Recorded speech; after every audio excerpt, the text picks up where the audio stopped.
will always have the right to do so. The 5-minute test is, Charlie and I we're familiar with virtually every company of a size that would interest us in the country. I mean, if you've been around for 40 or more years looking at businesses, it's just like if you were looking at, studying baseball players every day, you get to know all the players after a while. And that's the way it works. Then we have a bunch of filters we've developed in our minds over time. We don't say they're perfect filters. We don't say that those filters don't occasionally leave things out that should get through. But they're efficient. And they work just as well as if we spent months and hired experts and did all kinds of things. So we really can tell you in 5 minutes whether we're interested in something. We had never owned shares in Flight Safety, but we've been familiar with the company for at least 20 years, wouldn't you say, Charlie? Sure, I had a partner who bought a lot of it.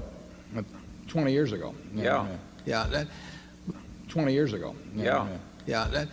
But that's true of almost any business. And we've got a fix on what we don't understand, and then we don't care to know any more about them, particularly, although we'll pick up a little as we go along maybe. And then the ones that we're capable of understanding, we've probably gotten about as far as we'll get already. So we do know in 5 minutes. Now, when we do something with Flight Safety,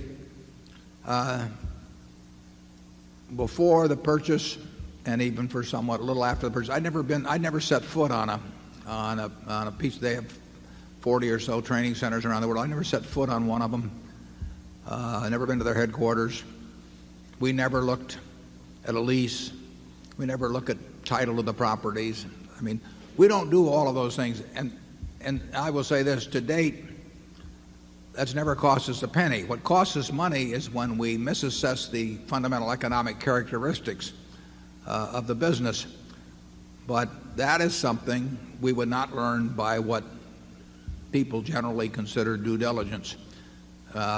We could have lawyers look over all kinds of things, but that isn't what makes a deal a good deal or a bad deal. And we don't kid ourselves by having lots of studies made and lots of reports made. And they're going to support whatever they think the guy that pays them, wants anyway. So it doesn't mean they don't mean anything.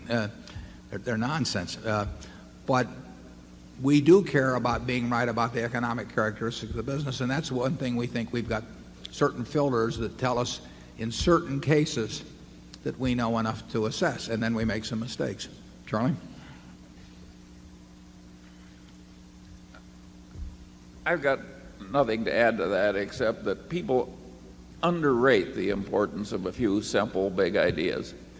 And I think that to the extent Berkshire Hathaway is a didactic enterprise, teaching the right systems of thought, I think that the chief lessons are that a few big ideas really work.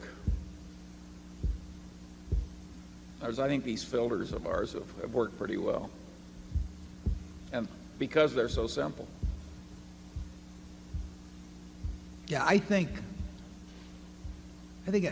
most of the people in this room, if they just focused on what made a good business or didn't make a good business and thought about it a little while, they could develop a set of filters that would let them in 5 minutes figure out pretty well what made sense or didn't make sense. I mean, there may be some reason after 5 minutes we don't get together on a deal of some sort. But another thing you can usually tell, at least you can tell it in the extreme cases, you can tell whether you've got the kind of manager very quickly that you want to have. I mean, if you've got somebody that's been batting .400 all their life, and fortunately age doesn't change that picture in terms of business performance, and they love what they do, it's going to work. If the seller cares a lot about the money,